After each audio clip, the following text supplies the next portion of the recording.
तुम लोगों ने पिछली क्लास में जो पढ़ा था उसका एक छोटा सा रिकैप कर देता हूँ मैं। रिकैप इसलिए नहीं कर रहा कि उसको मैनेज करवाना है, इसलिए कर रहा हूँ कि मुझे अपना ऊपर डाउट है। चलो स्पर्श बोलेगी डीसी ऑफ लाइन की, ये क्या चोरों वाले काम होता है। मैं तो कॉपी बोल रही थी, मैं नीचे बता रही थी, कुछ भी मैं तो नॉर्मल बोल रही थी, मेरे को नीचे तो की आता बेइज्जती है। होने दो, कोई दिक्कत नहीं है, ठीक है।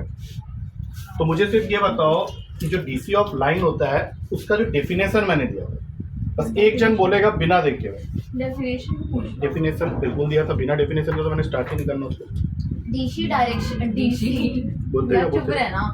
डीसी डायरेक्शन को साइन को कहते हैं, ये जब भी एक्स वाई जेड। भाई जो अंदर हंस रही है देखो, ये देखो। फिर मैं गाली दूंगा तो फिर अच्छा नहीं लगेगा। एक्चुअली पता है क्या होता है, कुछ पे नहीं बोलना उसको, बोलने तो हिंदी में बोलने तो, मैंने तो नहीं बोला इंग्लिश में बोलने के लिए। हिंदी का ऐसे ऐसे लिख देना, डीसी इसको कहते हैं। कोई नहीं, ठीक है स्टार्ट मत डिस्टर्ब कर, टाइम वेस्ट हो रहा है। हाँ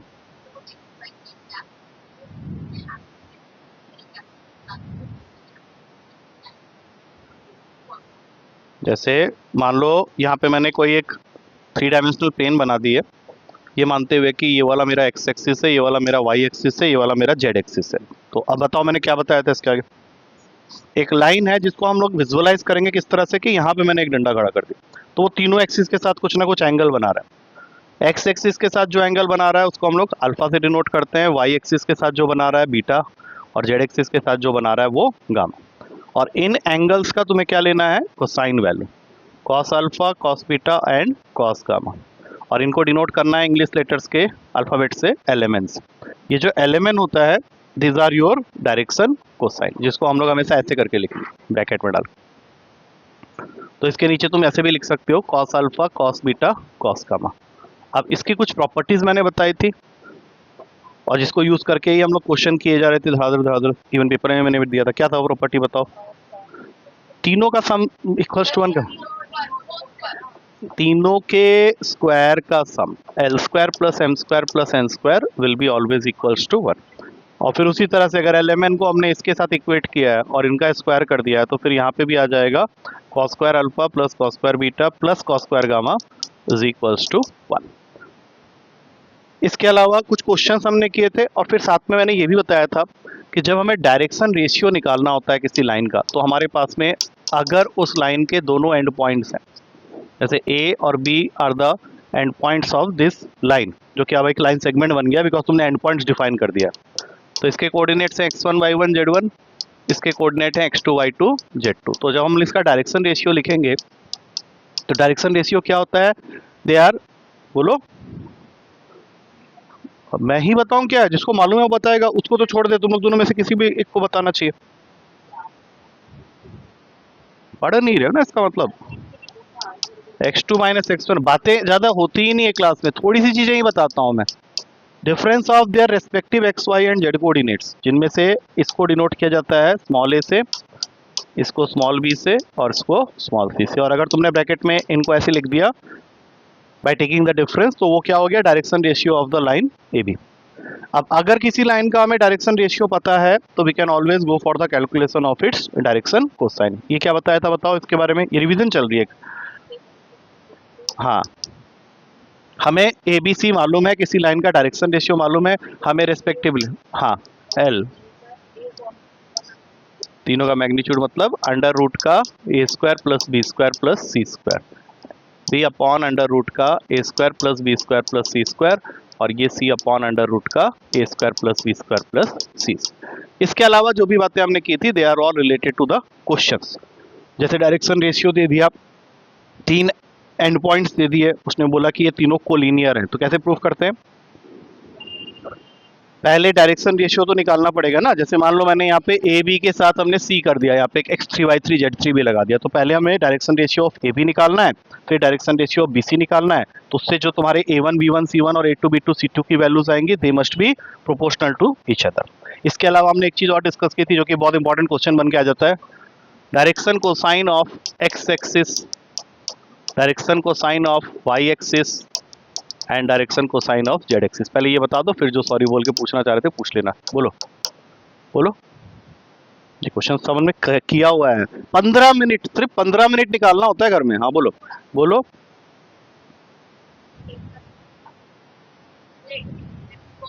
थिंक करके ही बोल ना, पहले से क्यों बोल रहे? तू बता। हाँ तो जीरो बना रहा है तो जीरो तो नहीं लेते हैं ना, कॉस जीरो लेते हैं। कॉस जीरो कितना होता है? हाँ तो और वाई के साथ और जेड के साथ वो क्या बना रहा है? दोनों के साथ 90 बनाता है। They all are mutually perpendicular. तो अगर मैं एक्स एक्सिस की बात कर रहा हूँ, मतलब मैं ये कंसीडर कर रहा हूँ कि ये जो लाइन था वो खुद एक्स एक्सिस है, तो एक्स एक्सिस खुद के साथ कितना एंगल बनाएगा? जीरो, और उसका कोसाइन लोगे तो बन जाएगा 1। अब ये एक्स एक्सिस वाई और जेड दोनों के साथ 90 डिग्री बना रहा है, मतलब बीटा और गामा दोनों ही 90 है, तो कॉस का 90 क्या होता है? जीरो। तो दोनों जीरो जीरो बैठ गए। अब बताओ वाई एक्सिस का क्या होगा इस हिसाब से? 0 1 0, और लास्ट वाला 0 0 1। वाई एक्सिस मैंने लिख तो दिया यहाँ पे।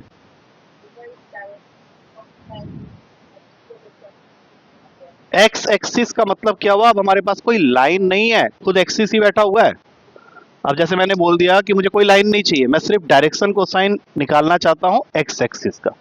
तो डेफिनेशन के हिसाब से मैंने क्या बोला था? कोई भी लाइन एक्स वाई और जेड एक्सिस के साथ में क्या एंगल बना रही है? तो एक्स एक्सिस तो खुद के साथ 0 डिग्री बनाएगा, बाकी दोनों के साथ वो 90 बनाएगा। तो हम लोग क्या लिखते हैं? Cos alpha, cos beta and cos gamma. तो ये कॉस 0 1, कॉस 90 0, कॉस बीटा ये हो गया। अब उसी तरह से वाई और जेड निकाल सकते हैं। ठीक है, इतनी बातें पिछली क्लास में हो चुकी हैं। अब इस चैप्टर में हम लोग एंटर करेंगे। हाँ बोलो।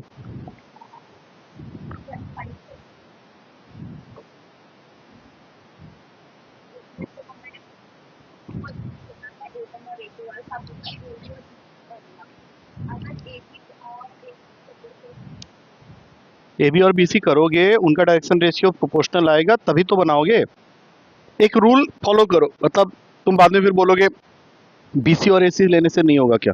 हम लोग क्या कर रहे हैं? ए बी और बी सी के डायरेक्शन रेशियो को प्रोपोर्शनल कर रहे हैं। समझो, देखो अगर ये 5 है और ये भी 5 है, मतलब मैं ये मान के चल रहा हूँ कि यहाँ से लेके यहाँ तक 5 है, यहाँ से लेके यहाँ तक 5 है, तो इनका जो रेशियो है वो सेम है, तो स्ट्रेट लाइन पे आएंगे ही आएंगे। अब अगर मैं जंप करके लूंगा तो भी आएंगे, लेकिन एक प्रोसीडियर जो फॉलो करना है वो यही है कि हम लोग ए बी और बी सी का प्रोपोर्शनल करें।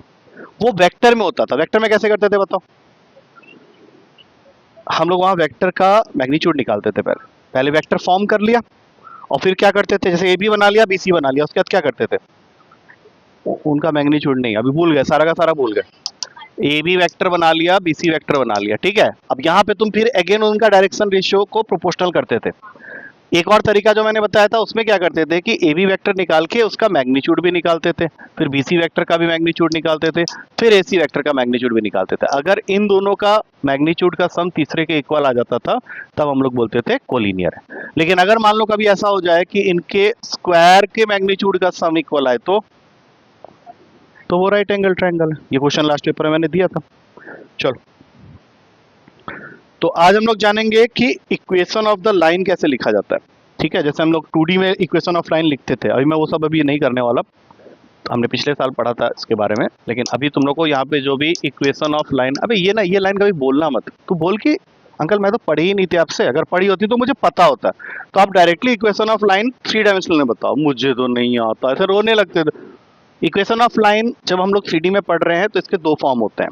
ठीक है, पहला होता है स्टैंडर्ड फॉर्म, पूरा ध्यान से सुनो, अभी इसमें लिखने लायक कुछ भी नहीं है, इसमें थ्योरी चल रही है। अभी थ्योरी में क्या होता है, सिर्फ सुना जाता है, पहले आराम से सुन लो, उसमें जो लिखने वाली बात होगी मैं बताऊंगा, और सिर्फ उसको क्या करूंगा, मैं सीधा क्वेश्चन से रिलेट कर दूंगा। तो पहले एक 3 डायमेंशनल प्लेन बना लेते हैं। ये हो गया तुम्हारा एक्स वाई और जेड एक्सिस, ये हो गया तुम्हारा ओरिजिन। अब तुम्हारा लाइन स्टैंडर्ड फॉर्म में क्या करने वाला है, ये आने वाला है ऐसे करके, और ये किस पॉइंट से पास कर रहा है ये तुम्हें क्वेश्चन में गिवन होगा।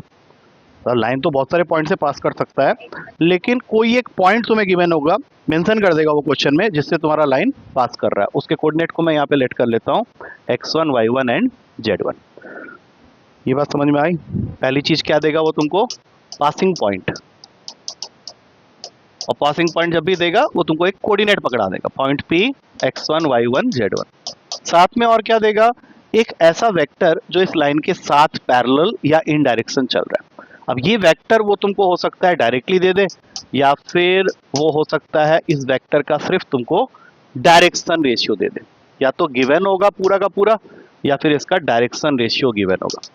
अब क्वेश्चन ये उठता है कि डायरेक्शन रेशियो क्या होता है। तो डायरेक्शन रेशियो का मतलब होता है एबीसी की वैल्यू, ये तो हम लोग ऑलरेडी पढ़ चुके हैं।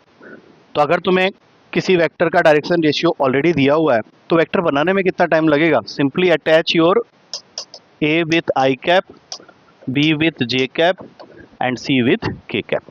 अब जब तुमने ये दोनों काम कर लिया तो तुम्हारा जो लाइन का इक्वेशन होगा वेक्टर फॉर्म में, क्योंकि इसके दो फॉर्म्स होंगे, एक वेक्टर फॉर्म होगा, एक कार्टेशियन फॉर्म होगा, तो उसकी इक्वेशन होगी R vector is equals to A vector plus lambda times of B vector.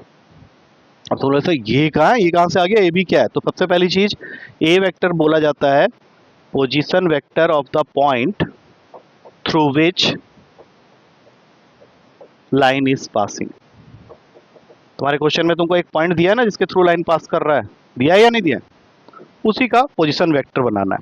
जैसे तुमको ये पॉइंट दिया हुआ है, इसका पोजीशन वेक्टर बना लो। आर वेक्टर को कुछ नहीं करना, मैं सिर्फ ए वेक्टर की बात कर रहा हूँ कि ए वेक्टर इस फॉर्मूला में क्या है। ए वेक्टर को मैंने क्या लिखा? Position vector of the point through which the line is passing. बोलो आगे बोलो, वेक्टर बना रहे हो ना x1। हाँ, तो यहाँ पे जो ए वेक्टर बनेगा वो बन जाएगा x1 आई कैप, बोलते जाओ, प्लस लैम्बडा। वैम्बडा कहाँ से आ गया? तुम्हारा ए वेक्टर बना ही नहीं लैम्बडा, ये बन गया ए वेक्टर, ठीक है। उसके बाद लैम्बडा को रहने दो, लैम्बडा लैम्बडा कांस्टेंट है। बी वेक्टर कौन सा है? बी वेक्टर होता है vector parallel to the line. तुम्हारे क्वेश्चन में मैंने क्या वेक्टर बोला है? पैरेलल टू द लाइन है, उसका direction plus C K cap. तो इस बी वेक्टर के जगह में तुम्हें लिखना है A I cap plus B J cap plus C K cap. यहां तक क्लियर है?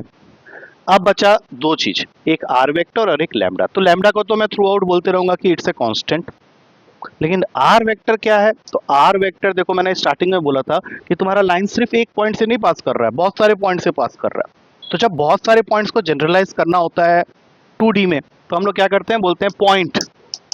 क्या है पॉइंट? X Y.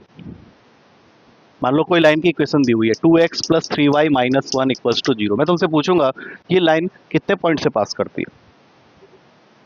बहुत सारे पॉइंट से पास करती है। तुम x और y की जिन जिन वैल्यूज को यहाँ पे डाल के इसको 0 बनाओगे वो सब क्या है? इस लाइन के ऊपर लाई करने वाले पॉइंट। मल्टीपल पॉइंट्स हो सकते हैं, इनफाइनाइट नंबर ऑफ पॉइंट्स हो सकते हैं। तो उसी तरह से ये जो आर वेक्टर है, it can be position vector of any point on the line. तो जब तुम एनी पॉइंट बोल रहे हो मतलब तुम्हें उसके कोऑर्डिनेट को कुछ भी एक मार्क कर लेना है, एक्स वाई जेड, और इसका भी पोजीशन वेक्टर बना दो। बोलो क्या बनेगा? हाँ, तो ये आर वेक्टर क्या हो गया? Position vector of any point on the line, जिसको तुमने अभी डिफाइन किया एक्स आई प्लस वाई जे प्लस जेड के। अब सोचो कि तुमने जब सब कुछ बोल ही दिया है तो क्या मुझे वेक्टर फॉर्म समझ में आ गया? क्योंकि क्वेश्चन कैसे आएगा इसमें मालूम है क्या बोलेगा? वो तुमको बोलेगा, सिंपली एक क्वेश्चन पूछेगा, find the vector equation of a line which is passing through the point 1 3 5 and which is parallel to a vector whose direction ratio is 2 minus 1 4। मैंने क्या बोला? वेक्टर फॉर्म में इक्वेशन चाहिए। तो सबसे पहला काम क्या करोगे? आर वेक्टर लिख दो, आर वेक्टर इक्वल्स टू, अब बोलो आगे क्या करने वाले हो? एक इसको बनाओगे 1 3 5 को, पी को पासिंग पॉइंट है ना, पासिंग पॉइंट है ना। हाँ, तो कैसे बनाते हैं वेक्टर, जल्दी बताओ। 1 आई कैप प्लस 3 जे कैप प्लस 5 के कैप, और फिर ब्रैकेट बंद करके यहाँ पे लैम्बडा लिख दिया एक। और अब बी वेक्टर बनाने के लिए क्या करना है? जिसको तुम डायरेक्शन रेशियो बोल रहे हो उसके आगे आई जे के लगा दो।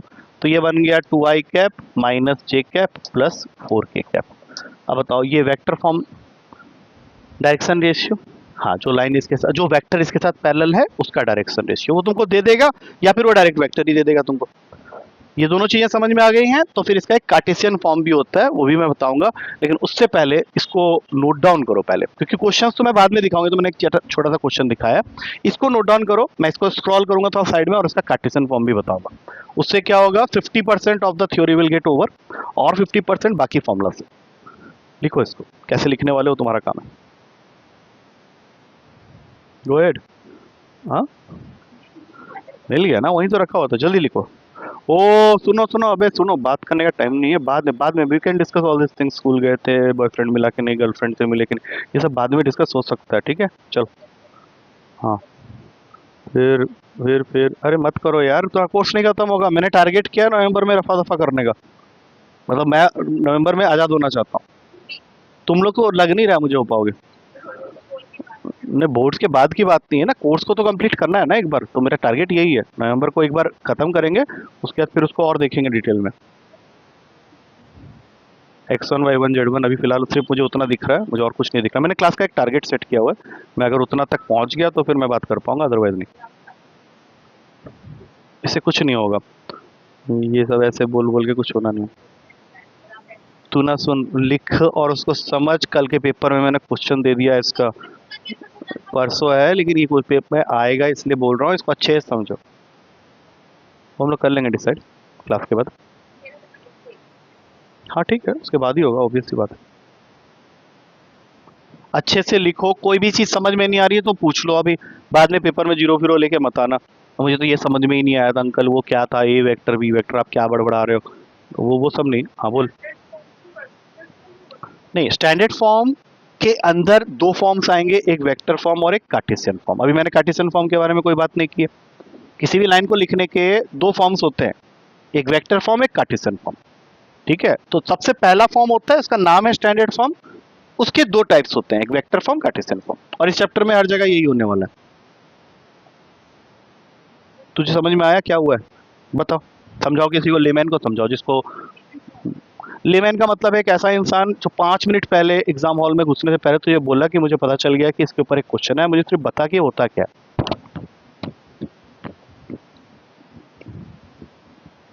उसको पता है, उसको पता चल गया है कि वो क्वेश्चन आया है। हम्म हम्म एक ही लाइन है, बस, वेरी गुड। हम्म हम्म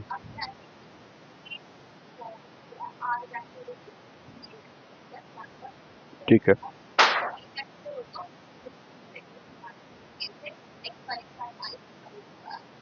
जे और पैरेलल लाइन नहीं है, ये एक पैरेलल वेक्टर है।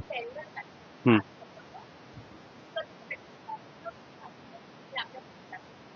उसका सिर्फ तुम्हें डायरेक्शन रेशियो दिया हो सकता है, तो whatever direction ratios are given to you for that vector, you have to just attach your I J K with the respective. और ऐसा भी हो सकता है कि वो पूरा का पूरा वेक्टर ही तुम्हें दे दे। हाँ, तो ये R vector equals to A plus lambda B का फंडा समझ में आया। अच्छा, इसमें आर वेक्टर क्या चीज है, कोई भी पॉइंट जिसके थ्रू लाइन पास कर रहा है, जो तुम्हें क्वेश्चन में गिवन है, वो तो ए वेक्टर हो गया, बट ऐसा तो नहीं है कि वो सिर्फ एक ही पॉइंट से पास कर रहा है, बहुत सारे पॉइंट्स हो सकते हैं, तो उन सबको जनरलाइज करने के लिए we are taking this R vector. और इसका रियल यूज अभी तुम्हें पता चलेगा जब हम लोग इसी लाइन को वेक्टर से कार्टेशियन फॉर्म में कन्वर्ट करेंगे। इसमें आर आर इसको बोल सकते हो, इसको बोल सकते हो, इसको बोल सकते हो, कोई भी पॉइंट किसमें, ये तो 2D का एग्जांपल लिया था मैंने, इसको हटा दो। ये सिर्फ एक एग्जांपल था कि कोई भी पॉइंट जो लाइन के ऊपर में लाई करता है उसको एक्स और वाई बोलते हैं। यहाँ पे वही पॉइंट क्या हो सकता है, एक्स वाई जेड। ठीक है, अब इसके आगे मैं बता रहा हूं, पहले सुन लो आराम से, उसके बाद एट द एंड तुमको सब समझ में आ चुका होगा, इसमें कोई दिक्कत नहीं होने वाली, क्योंकि मैं क्वेश्चन करवा दूंगा ना, इसलिए अभी फिलहाल मैं सिर्फ फॉर्म की बात कर रहा हूँ, मैं इसको रहने दूंगा साइड में ही, इसको साइड कर दो। तुम्हारे पास दो ही चीजें हैं, एक है वेक्टर फॉर्म और एक है इसका कार्टेशियन फॉर्म। तो जब हम लोग इसके कार्टेशियन फॉर्म में जाएंगे तो वेक्टर सब गायब हो जाएंगे। देखो कैसे, अभी थोड़ी देर पहले जब मैंने इसका वेक्टर फॉर्म बताया था तो वो वेक्टर फॉर्म था R vector equals to A vector plus lambda times of B vector. बोलो हाँ। तब मैंने आर को क्या डिफाइन किया था, it is position vector of any point. Any point को हम लोग क्या लेते हैं, एक्स वाई जेड, लेकिन हमें उसका क्या बनाना पड़ेगा, पोजीशन वेक्टर। और जब पोजीशन वेक्टर बनाओगे तो ये बन जाएगा एक्स आई प्लस वाई जे, पूरा ध्यान से सुनो पहले इसको, प्लस जेड के। ए वेक्टर को मैंने क्या डिफाइन किया था, क्या होता है ए वेक्टर, जो पॉइंट क्वेश्चन में गिवन है जिसके थ्रू लाइन पास कर रहा है, वो हमेशा तुम्हें x1 y1 z1 लेट करना है। तो यहाँ पे लिखोगे x1 i cap plus y1 j cap plus z1 k cap, इसको ब्रैकेट में डाल दो, प्लस लैम्डा के बाद। अच्छा, बी वेक्टर क्या चीज होती है, जो वेक्टर लाइन के साथ पैरेलल है, जिसका हो सकता है वो तुम्हें सिर्फ डायरेक्शन रेशियो दे दे, अगर डायरेक्शन रेशियो दिया है तो उसके साथ में आई जे के लगा के तुम उसका वेक्टर बना सकते हो, और अगर वेक्टर बना बनाया मिल गया तो अच्छी बात है। अब जो मैं तुम लोग को पूछूंगा वो एक 6th क्लास का बच्चा भी आंसर कर सकता है। लेफ्ट हैंड साइड में आई कैप का कंपोनेंट क्या है, और राइट हैंड साइड में अगर मैं पूछूं तो क्या क्या है, x1 बोलते, हाँ तो ये मैं यहाँ पे डायरेक्टली लिख रहा हूँ। अब सेम क्वेश्चन मैं पूछूंगा जे कंपोनेंट के लिए लेफ्ट हैंड साइड में क्या है, हाँ plus lambda A lambda B.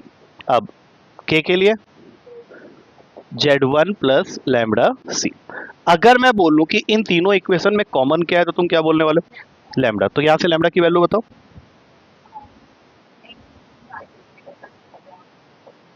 Is lambda, यहां से इज ऑल्सो लैम्बडा, यहां से z minus z1 upon C equal to lambda. तो कंबाइनिंग इक्वेशन 1 2 एंड 3 अगर मान लें इसको तो क्या आया बोलो, तीनों वैल्यू ही लैम्बडा के इक्वल है ना, इज इक्वल्स टू लैम्बडा को भूल जाओ। This equation is known as Cartesian form of this same line which you have written here. अब सोचो, अब क्वेश्चन को बनाओ। तुम्हें क्वेश्चन में दे रखा है कि तुम्हारा लाइन इस पॉइंट से पास करता है, तो बताओ इस फॉर्मूले के हिसाब से क्या तुम्हें दिया हुआ है इनमें से। उस क्वेश्चन को अभी तुम्हें क्या करना है पता है, एग्जैक्टली इसको इसमें कन्वर्ट करना है। तो मैंने तुमने को बोला था ना x1 y1 z1 कौन सा चीज होता है, हाँ एक सेकंड, x1 y1 z1 किसको ले रहे थे, यहाँ अभी साफ साफ लिखा हुआ है सामने में p को। तो p यहाँ पे p क्या है बताओ, यहाँ पे क्या लिखेंगे ये बताओ ना मुझे। तो x माइनस 1 y माइनस 3 और z माइनस 5, और नीचे जो है ABC ये मैंने किसको लेने के लिए बोला था, 2 माइनस 1 एंड 4। बस जब एग्जामिनर ने देखा कि तुमने ये लिखा हुआ है इसके नंबर और इसके नंबर, वो तुमको ऐसे ही दे देगा। आया कुछ समझ में, ये कन्वर्सन समझ में आया। सी कन्वर्सन इज नॉट रिक्वायर्ड, तुम्हारे लिए सिर्फ ये फॉर्म याद होना चाहिए। और इस फॉर्म में सबसे मेन चीज क्या याद होनी चाहिए कि x1 y1 z1 क्या चीज है और ABC क्या चीज है। एक बार फिर से बोलो, x1 y1 z1 क्या चीज है, पासिंग पॉइंट जो क्वेश्चन में गिवन होगा through which the line is passing. और ABC क्या चीज है, direction ratio of the vector which is parallel to the line. अच्छा अभी एक बात बताओ, XYZ क्या चीज है, कोई भी point lying on the line, जो कि तुम्हें क्वेश्चन में कभी नहीं देगा, क्योंकि अगर वो भी दे देगा तो फिर तो ये तो नंबर्स के फॉर्म में कन्वर्ट हो जाएगा ना। लिखो इसको। अब सीधा क्वेश्चन 1 2 देखेंगे एक्सरसाइज का। ये फर्स्ट फॉर्म मैंने बताया है, इसके टोटल 2 फॉर्म होने चाहिए थे, बट इसने 2 फॉर्म तुम्हारे बुक में दिए ही नहीं है ये अच्छा किया, बुक ना पूरा रिड्यूस कर दिया गया, इसके 2 फॉर्म्स होते हैं, इसने एक ही दिया।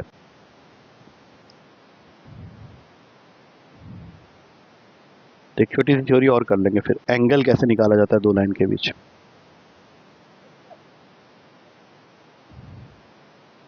ये काम सब अपने आप कर लेना अपने आप, थोड़ा चलते रहो। मुझे कैसे बताया, वो भी हिल रहा हुआ तो मुझे आइडिया नहीं है ना, मैं कभी बैठा नहीं हूँ सब चेयर में। बैठ जाओ, कोई दिक्कत नहीं, उसमें क्या। तू लिखने के अलावा बाकी सब कुछ कर रहा है, तू सच में तू कर पाएगा क्वेश्चन। संडे वाले पेपर में मैंने इसका क्वेश्चन डाल रखा है ऑलरेडी। हाँ मैंने इसके क्वेश्चन पहले ही संभाल के निकाल लिए थे। हाँ कुछ नहीं मिलेगा बे तुम लोगों को, सिर्फ मेहनत मिलेगा। चलो तो जल्दी करो। उसमें हमारा वही सब है, इनवर्स है, मैट्रिसेस है, और क्या था हमारा, वेक्टर है 3D का। जितना वेक्टर मैं डाउनलोड कर तो रहा हूँ, वेक्टर पढ़ो ना, क्या हो गया उसमें, क्या दिक्कत क्या, पढ़ लो। मैं जानता हूँ तुमने नहीं किया है, तो आई विल नॉट एक्सपेक्ट कि तुम वेक्टर के क्वेश्चंस करो, बट अगर तुम देख लोगे वीडियो, तब तक मैं सारे वीडियो डाल चुका हूँ। बीच में वीडियो नहीं डाला था ना, अभी सेकंड वीडियो डाल रहा है, टोटल 5 वीडियोस हैं उसके। कह रही थी यूट्यूब में उसने कहीं से किया था, मैंने बोला वो सब बंद कर, मैं दूंगा वीडियो, उसको एक बार देखना अच्छे से, नहीं समझ में आया तो पूछ लेना। तुम जिनका वीडियो देख रहे हो वो तुमको वहाँ पे गुड फीलिंग दे रहा है कि तुम्हें समझ में आ रहा है, बाद में तुम पूछोगे किससे तक, उनसे तो नहीं पूछ पाओगे ना। और साथ में 3D का जहाँ तक अभी हम लोग कर रहे हैं वहाँ तक, और एक छोटा सा चैप्टर और है डेरिवेटिव्स। डेरिवेटिव्स में अब उसने लोगार्थमिक डिफरेंशिएशन ऑलमोस्ट उसको आ गया है, हाँ लोगार्थमिक डिफरेंशिएशन उसे आ चुका है। उसके अलावा उसने पैरामेट्रिक फॉर्म कर लिया है, चेन रूल उसको आ चुका है। तो और एक वो वाला XY वाला जो इम्प्लिसिट डिफरेंशिएशन, जिसमें x के जगह dy/dx आ हुआ, तो इतना सब अच्छे से कर रैम नहीं पुराना ही चल रहा है ना इनका ऑलरेडी 5वां या 6वां पेपर होगा शायद, मेरे ख्याल से 5वां या 6वां था। Last paper was 5th paper I think. आराम से कर, कुछ नहीं है तुझे, किसी कोई एक्सपेक्टेशन नहीं है तेरे से, बस तू उन चैप्टर्स को थोड़ा रिवाइज करके आ जाना, सो दैट बिल्कुल फेल फाल ना हो जाओ। जैसे इनकी भी हालत कुछ बुरी थी पहले दूसरे पेपर में, but then they have increased a lot. तो वैसा करो एकदम। Good morning. चलो, तो मैं ऐसे ही ले रहा था, मुझे पता ही नहीं था, गलती से मुझे तो भगवान ने बोला मैं पेपर ले ले, बढ़िया रहेगा। अच्छा, अब ये जो थ्योरी है ये बताने के बाद मैंने आगे कुछ नहीं बताना आज की क्लास में। ये लास्ट थ्योरी है आज की क्लास की, सुनो बे, ये लास्ट थ्योरी आज की क्लास की। इसके बाद इसमें दो चीजें रह जाएंगी। एक है शॉर्टेस्ट डिस्टेंस का कंसेप्ट, जो कि हम लोग नेक्स्ट क्लास में करेंगे, लेकिन वो पेपर में जरूर आता है। शॉर्टेस्ट डिस्टेंस का क्वेश्चन हाँ बोर्ड में जरूर आता है, और इवन जो अभी हम लोग करने वाले हैं वो भी आएगा। तो अब स्पर्श बताएगी वेक्टर फॉर्म क्या होता है लाइन का, जल्दी से कॉपी देखे बिना, क्योंकि यहाँ पे एक के जगह दो लाइन आने वाले हैं, तो टेक केयर ऑफ दैट। बोलो, लाइन 1 लाइन 2। तुम पहले भी लाइन की इक्वेशन याद हो गए, वेक्टर स्टैंडर्ड फॉर्म के अंदर ही वेक्टर फॉर्म है हमारे पास, और दूसरा फॉर्म तो कुछ है ही नहीं ना। हाँ बोलो, हाँ R vector equals to, multiply तो होता ही नहीं है। हाँ, अब दोनों ध्यान से, चूंकि दो लाइंस आने वाले हैं इसलिए यहाँ पे A1 लगा लो, यहाँ पे B1 लगा लो। तो गेस करके ये लिख सकते हो आर के साथ कुछ नहीं, आर तो पॉइंट है, उसके साथ क्यों कुछ लगा रहे हो। यहाँ पे आज A2 नहीं, लैम्डा को रहने देंगे, उसको चेंज करके म्यू ले लेंगे, B2 वेक्टर। हाँ ठीक है, ये दो लाइंस आ गए। ये इक्वेशन तुम्हें क्वेश्चन में ऑलरेडी गिवन होंगे। क्वेश्चन का हेडिंग क्या होगा, find the angle between two lines.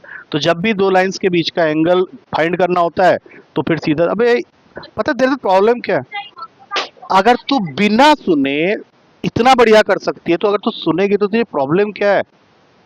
Just think. मैं खुद नहीं चाहूंगा, चाहे मैं हर हमेशा बोलता हूँ, भगवान को देख के बोल रहा हूँ, मैं हमेशा बोलता हूँ कि मुझे होप नहीं है कि तेरा मेडिकल क्लियर होगा, आई एम 100% श्योर। बट अगर मान ले गलती से मेरी बात सच हो जाती है, तो what is the next option. पता है तेरे से लोग क्या पूछेंगे कि तू फेल क्यों हुई, तो तू उनको ना एक चीज बोल सकती है कि मैं ना मैथ्स पे ज्यादा फोकस कर रही थी, तो तू बच सकती है। It's a saviour. तुझे कॉलेज ज्वाइन करना ही पड़ेगा, और उस समय तेरे अगर तूने मैथ्स लिया हुआ है तो तेरे एक सब्जेक्ट बनेगा वो।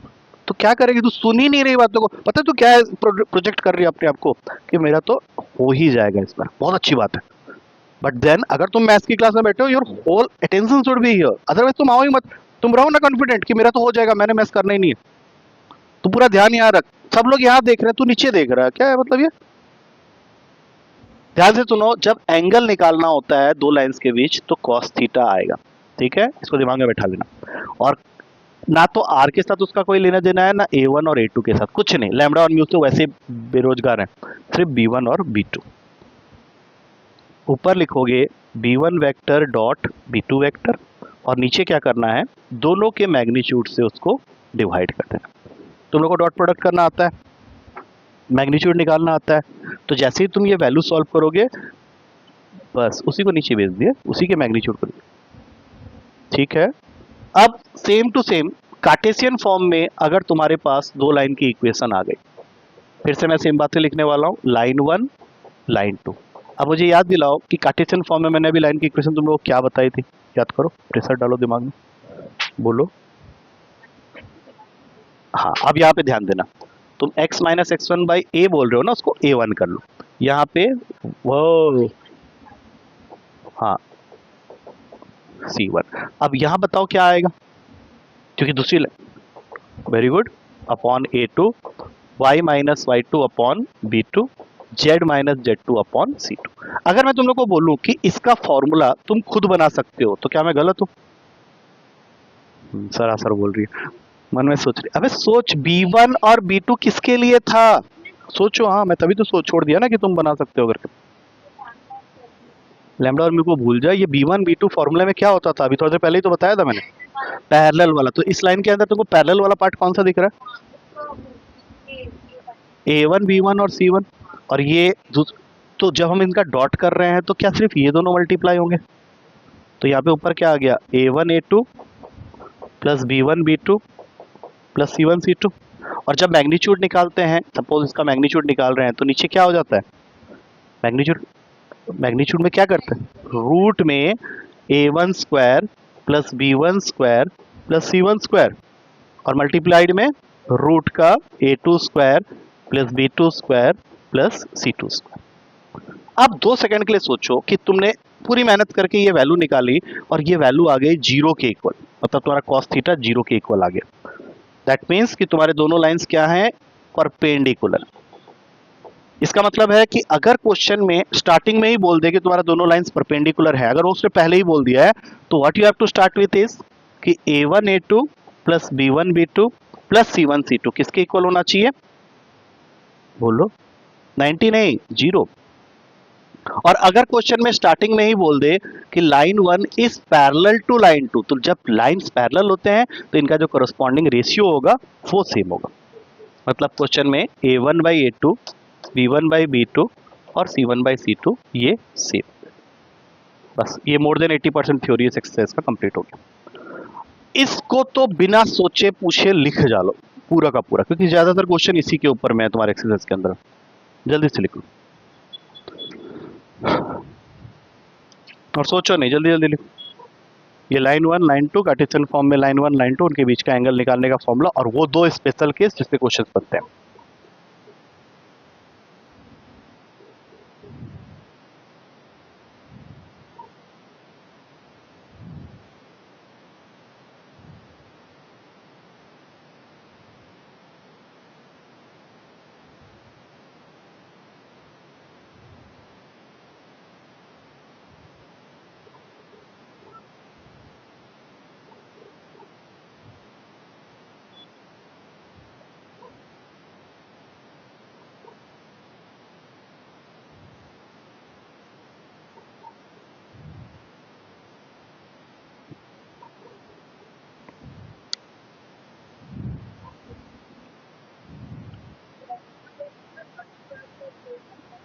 सब जीरो हो जाते हैं, जो आई आई वाले के कंपोनेंट है सिर्फ वो मल्टीप्लाई में। ठीक है, बस इतना याद रखना, उतना ही है और कुछ नहीं। बाकी क्वेश्चंस है, क्वेश्चंस की वैरायटी देख लेंगे।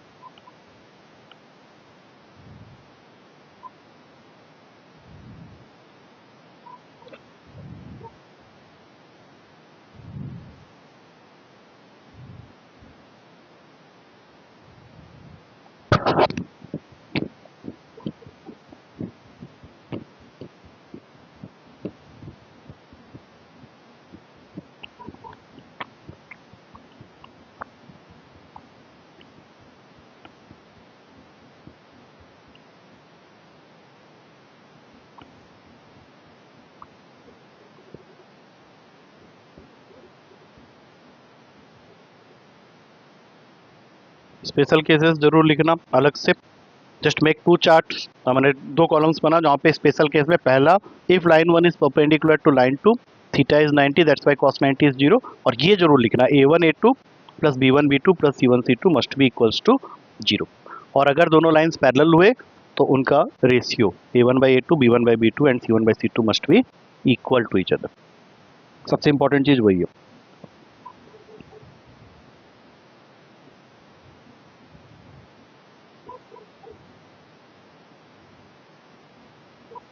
गया दिमाग में कुछ? पूरा पूरा नहीं गया होगा क्योंकि तुम लोग के लिए नया है, मेरे लिए तो बहुत पुराना हो गया, लेकिन तुम लोग के लिए बिल्कुल नई चीज़ है। तो मैं तुम लोग के हिसाब से अगर सोच रहा हूँ, और ये भी सोच रहा हूँ कि उतने बुद्धिजीवी टाइप के नहीं हो तुम लोग। बुद्धिजीवी मतलब इंटेलेक्चुअल, जिनको पढ़ने से अलावा कुछ दिखता ही नहीं है, अर्जुन की आंख, अगर वैसे वाले नहीं हो तो ये सब तो बिल्कुल ही बकवास लग रहा होगा। कभी तो रहे होगे लाइफ में, जब छोटे थे तभी ठीक लगते थे। अब तो बदमाश होते हुए चले गए। बड़े का मतलब ही होता है बदमाश, बहुत से बड़ा बहुत से बदमाश। तुम लोग तो बदमाश हो गए, बड़े हो गए। मेरे केस में ऐसा था, लेकिन मैं टीचर्स की बड़ी इज्जत करता था। कैसे होती है बेइज्जती में बताओ? जब टीचर कुछ बहुत ध्यान से पढ़ा रहा हो, पूरे मन से पढ़ा रहा हो, और वो एक्सपेक्ट कर रहा हो कि टीचर को देखा जाए, वो टीचर को देखा ही नहीं जा रहा, वो नीचे जूता वूता देख रहे हैं 100 रुपए का, क्या है ये वो। मैं भी देख सकता हूँ जूता बैठ के, तो वो टाइम वो नहीं करना है ना। You pretend to respect your teacher, उसमें क्या जा रहा है? तो तुम नहीं कर रहे हो वो सब। उस दिन कैप उठा के मार दिया मुंह पे। प्रोजेक्टाइल को ज्यादा ही नहीं हो रहा है क्या? हाँ, मेरा मेरा वो डाइल्यूट एसिड नहीं होगा, कंसंट्रेटेड एसिड फेंकूंगा मैं। हाँ चल, एक बार फटाक से। हाँ नहीं नहीं, एक को डांट रहा था, फटाक से फेंक के मारा मुझे। बताओ। हाँ अच्छा, ये बात भी बता दिया तूने उसको। चल अभी, अच्छा अच्छा अच्छा, वेट वेट वेट, अभी कॉपी बंद करो पहले। कॉपी बंद करो। क्यों, क्या होता है बे? हाँ कॉपी बंद। भाई सुन, वो छोड़ दे, कुछ नहीं होना, इमेज उससे कुछ नहीं बिगड़ेगा तेरा। हाँ मैं तो यार कुछ बोला है, मैं ये कर्सर घूम रहा है फिर, हाँ ये बोलेगा। तो जी ना, आज भी हमने जो भी पढ़ा है अभी आज की क्लास में, we have only done two things. एक लाइन के इक्वेशंस के दो फॉर्म्स लिखे हैं, एक वेक्टर फॉर्म एक कार्टेशियन फॉर्म।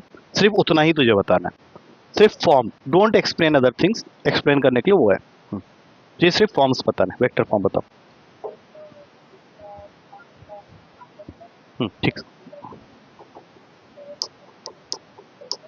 और ये हो गया vector form of any line in three dimensional plane. अब इसी का कार्टेशियन फॉर्म क्या बताया था मैंने? जो हाथ मत उठा, मैं पूछूंगा तेरे से ना, हाथ मत उठाना। हाँ,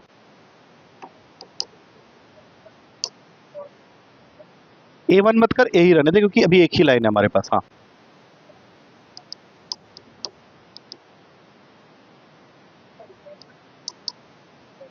अपॉन में C. Now Sparsh will tell me what is A vector, B vector, R vector. Repeat करो।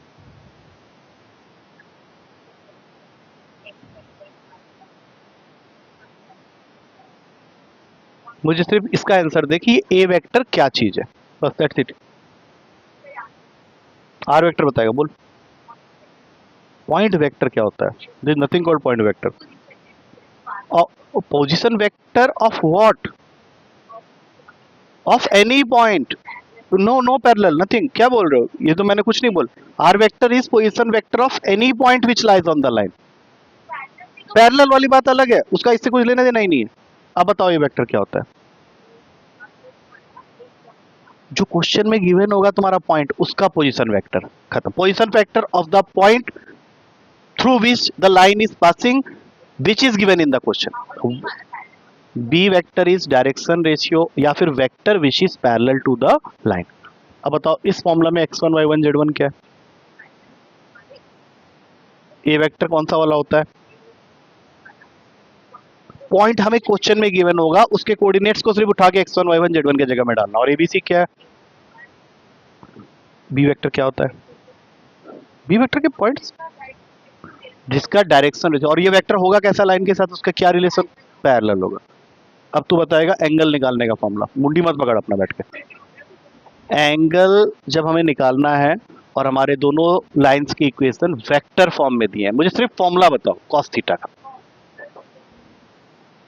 इनटू नहीं बोलना यहाँ पे। वेक्टर चैप्टर में we have to specific with our sign. b1 dot dot dot बोलो पहले। b1 भी। हाँ, अब इसी को कार्टेशियन फॉर्म में जब हम लोग निकाल रहे हैं cos थीटा, तो क्या होगा? हाँ,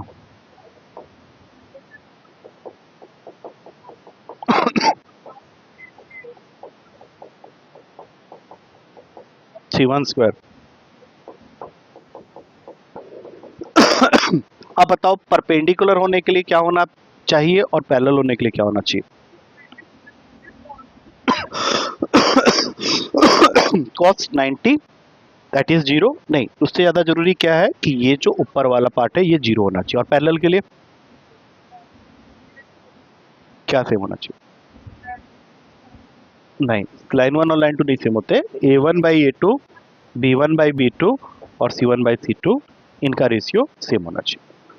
तो अगर मान लो मैं तुमको दो लाइन की इक्वेशन दे दूं, चाहे वेक्टर में या कार्टेशियन में, तो उनके बीच का एंगल निकाल सकते हो। पिछले साल यही क्वेश्चन आया था पेपर में, और उसमें उसने क्या किया था कि अभी तुम यह उम्मीद कर रहे हो कि लाइन बिल्कुल ऐसा बना बनाया मिले, ऐसा नहीं होने वाला।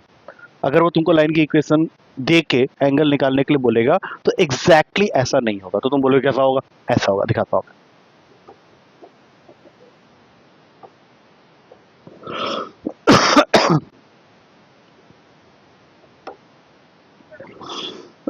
मैं चाहता हूं, क्या ये इसकी जैसा है? तुम बोलोगे है, लेकिन बिल्कुल वैसा नहीं है।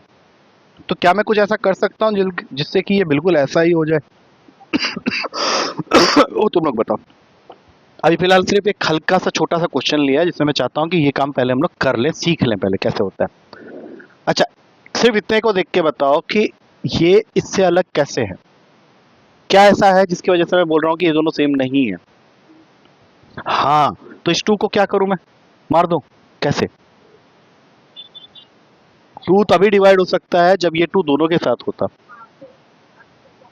2 कॉमन लेने पे क्या क्या चेंजेस आएंगे ये बताओ। अगर तुमने 2 कॉमन ले लिया, कोई x/2 क्यों होगा जब तुमने 2 कॉमन ले।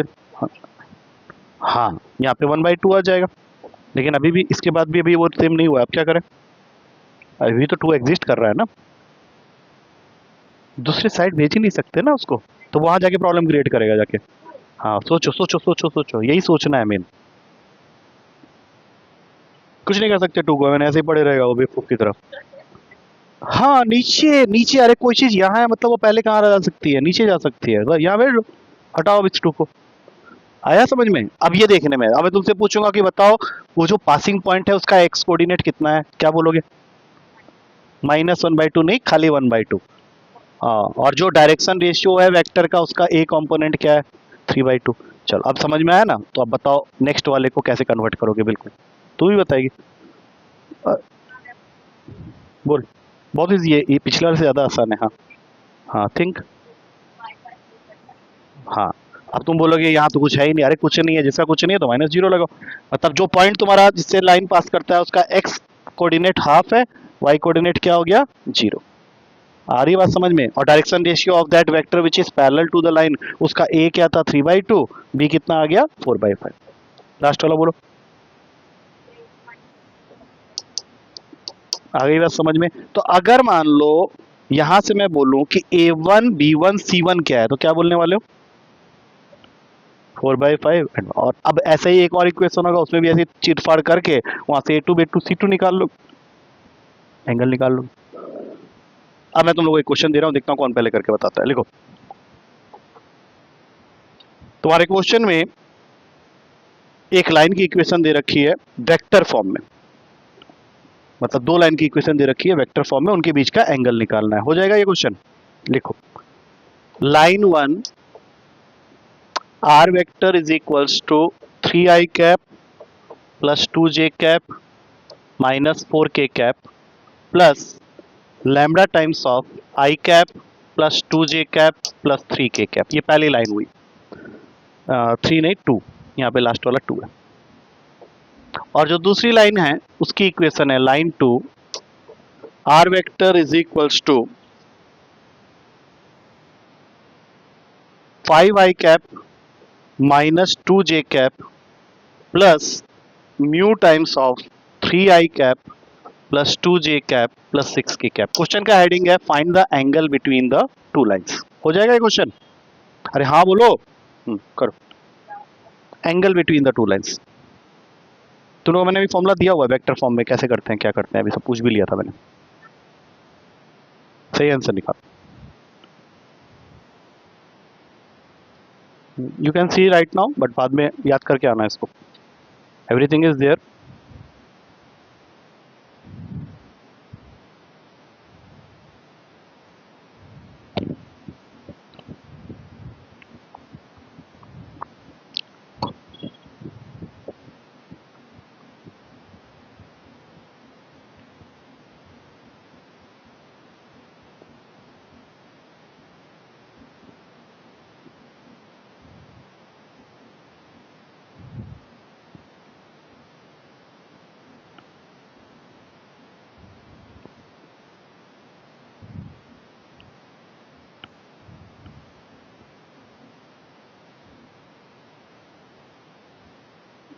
गंदा आंसर हो सकता है, so no need to panic down. अगर मान लो कुछ ऐसा रूट में कुछ गंदी सी वैल्यू आ रही है तो लेट इट भी, जो भी आ रहा है वो बता दो बस। सिर्फ आई के साथ, जे के साथ, के साथ। नहीं नहीं, वो गायब हो जाएगा सबसे पहले। क्या 19/21। अब देख यहाँ पे एक चीज का ध्यान रखना, भाई मैंने आंसर चेक नहीं किया, वॉट एवर में भी द आंसर, लेकिन वो तुमसे क्या एक्सपेक्ट करेगा कि तुम उसको थीटा की वैल्यू दो, कर ले। नहीं तो तुझे पता ही नहीं था ना।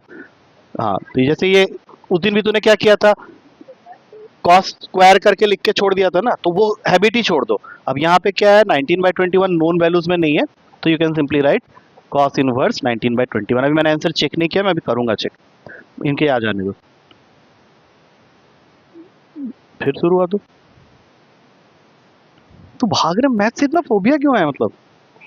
तो फिर तो जाने की बात क्यों कर रहा है, यू नो कि इट्स ए 1 आवर सेशन जो कि 8:05 8:10 में स्टार्ट होता है, इट्स जस्ट 8:50। तो मैं क्यों छोड़ दूं पहले, मैं क्यों छोड़ दूं, बता, मेरा एथिक्स मुझे अलाउ नहीं करता ना उस चीज के लिए। कभी A1C ने ब्लू मून में बोल देता हूँ कि चल आज ठीक है, आज रहने देते हैं।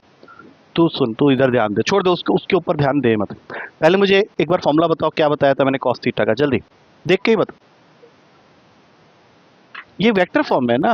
हाँ बोलो बोलो, उसको बोलने दे। Vector dot b2 vector upon b1 का मैग्नीट्यूड b2 का मैग्नीट्यूड। अब तुम खुद बताओ कि तुम्हारे इक्वेशन के अंदर b1 और b2 कहाँ है? लैम्बडा के बाद वाले और म्यू के बाद वाले। तो पहले मैं b1 वेक्टर लिख रहा हूँ, I cap plus 2j cap plus 2k cap, और इसका मुझे डॉट करना है, जो कि मैं कई बार बता चुका हूँ कि कैसे करते हैं, 3i plus 2j plus 6। I don't think you have any problem with your magnitude path, तुम ये आराम से निकाल सकते हो। 1 प्लस 4 और वहां पे 9 प्लस 4 प्लस 36। तो डॉट कैसे करते हैं अभी लास्ट पूछ रहा हूँ, बताओ कैसे करते हैं? हाँ करो, बोलो। 3 प्लस और नीचे में 4 प्लस 4 प्लस 1 9, 9 का रूट क्या होता है? 3 इंटू 36 प्लस 4 प्लस 9 7। अब जरा आंसर देखो, क्या यही आ रहा है? 19/21। और थीटा की वैल्यू के टर्म्स में छोड़ना है, नहीं तो मार्क्स कटेंगे। आ गया था। एक और क्वेश्चन है, वो तुम्हें कार्टेशियन फॉर्म में दिया हुआ है, उसमें भी तुम्हें एंगल निकालना है। अब फॉर्मूला तुझे याद नहीं हुआ क्या अभी तक? कितना तो इजी फॉर्मूला है, कितना इजी फॉर्मूला है, बोलो अभी, बोलो मुझे बताओ ना, आराम से बता दोगे। Why you are in a habit to see the formula which you know. हाँ, upon square plus b1 square plus c1 square, हाँ, और फिर दूसरे रूट में a2 स्क्वायर। तो फिर इसको बार बार देखने से तो खुद ही तुम अपने दिमाग को। अच्छा ये बताओ, a1 b1 c1 किसको लेते हैं? a1 b1 c1 कौन सा वाला होता है? उधर कौन बैठा है जो मार रहा है? मारना है तो सीधा मार। क्या हुआ?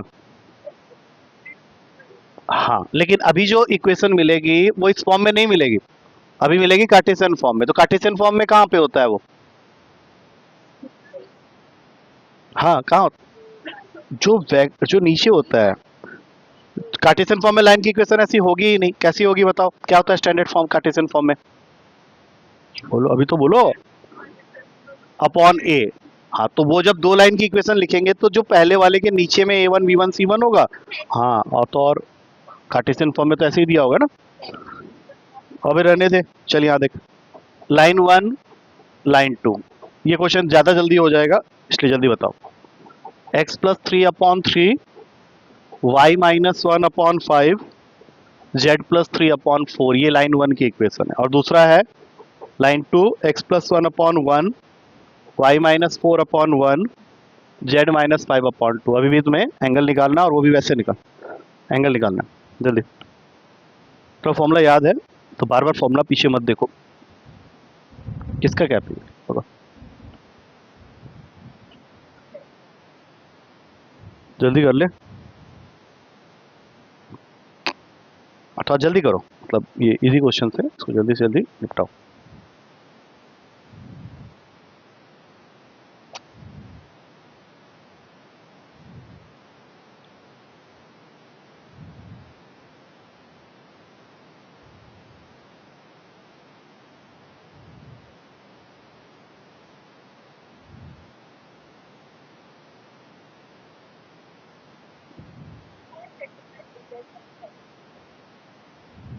z-5 के नीचे z क्यों आएगा?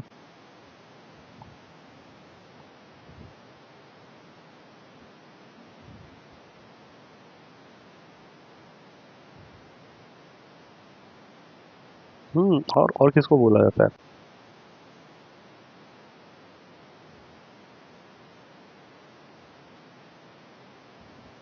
तो क्वेश्चन ठीक से लिख नहीं रहा है, तूने क्वेश्चन गलत लिखा है, यहाँ 1 है, तूने क्या कर रहा है?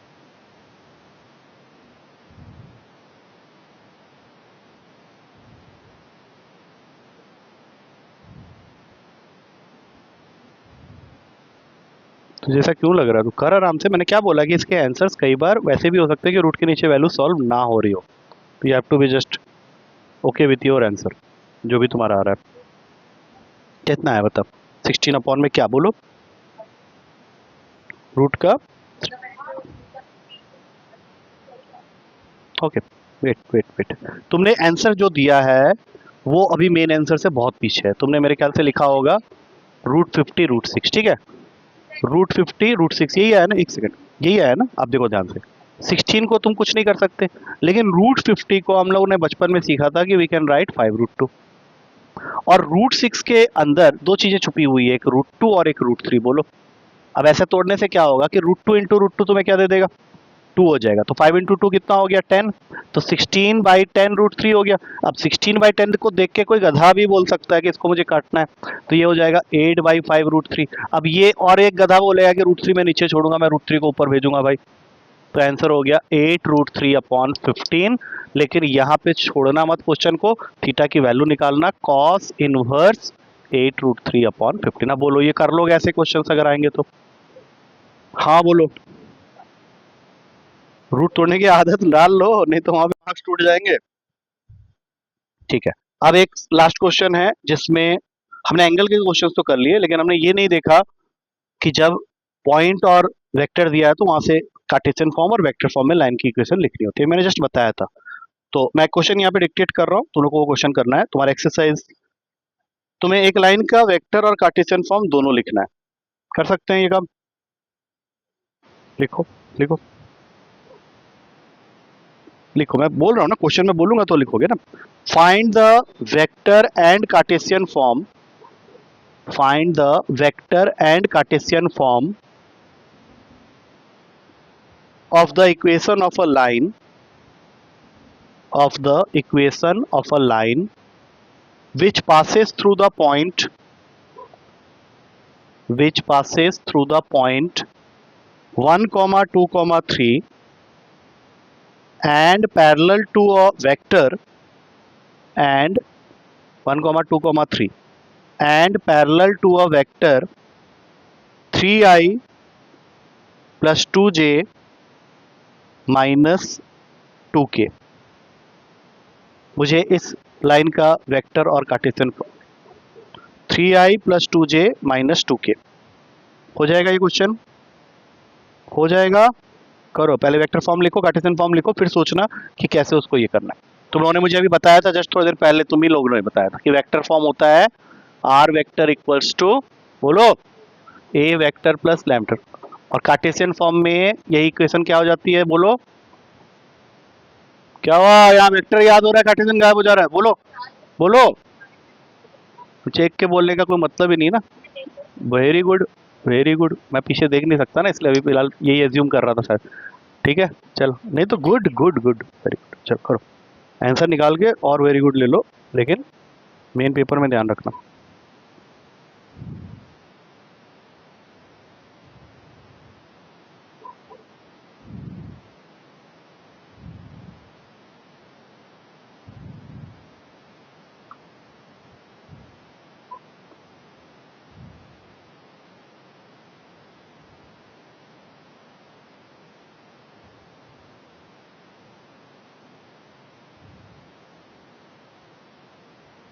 लास्ट वाला गलत है, जेड के नीचे जो पॉइंट लिखा है वो गलत लिखा है, यहाँ -2 है। तूने क्वेश्चन गलत नोट किया हुआ है, यहाँ पे माइनस आया, यहाँ पे -2। ठीक है, आ गया समझ में? अब ये नहीं करते तो फिर यही होता है ना कि पता ही नहीं चलता कि हुआ क्या। तू मैथ्स कर रहा है, देख तूने कर लिया है ऑलरेडी, अब तो उसको पुट नहीं कर पा रहा है। तुम्हें पॉइंट क्या दे रखा था? हो गया ना, कर लो, हो जाएगा, इजी है।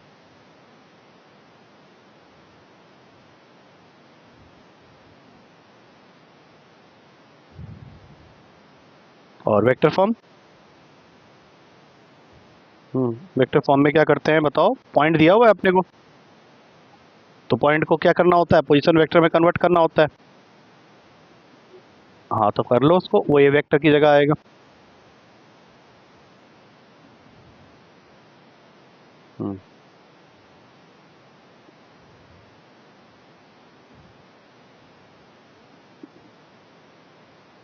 ये तो ऑलरेडी बना बनाया मिल गया, तो कोई टेंशन की बात ही नहीं है। बात समझ में आ गई, ये दोनों चीज़ें समझ में आ गई हैं। ठीक है, इस चैप्टर, इस एक्सरसाइज को हम लोग कोशिश करेंगे कल वाइंड अप कर देने का, सो दैट हमारा जो पेपर हो। अच्छा, कल की क्लास कितने बजे रखनी है ये डिसाइड करके बताओ।